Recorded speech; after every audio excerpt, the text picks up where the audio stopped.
রংতুলির আচরে উৎসবের আমেজ সাতক্ষীরায়। আসন্ন শারদীয় দুর্গোৎসবকে ঘিরে এখন সাতক্ষীরার প্রতিটি গ্রামগঞ্জ, শহর ও বাজার যেন উৎসবের রঙে রঙিন হয়ে উঠেছে।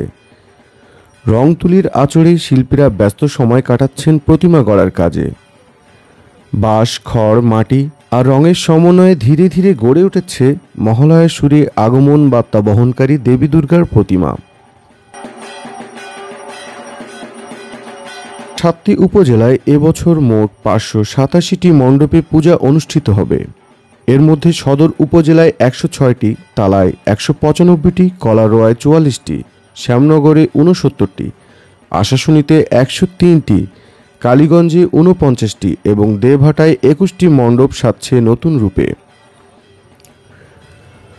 প্রতিটি মণ্ডপে চলছে সাজসজ্জার তোড়জোড়। বাঁশে কাঠামো তৈরি থেকে শুরু করে রঙিন আলোকসজ্জা, সবকিছুতেই যেন এক অন্যরকম উচ্ছ্বাস। তবে আনন্দের মাঝেই রয়েছে কিছু শঙ্কা। 55টি মণ্ডপকে ঝুঁকিপূর্ণ হিসেবে চিহ্নিত করেছে প্রশাসন।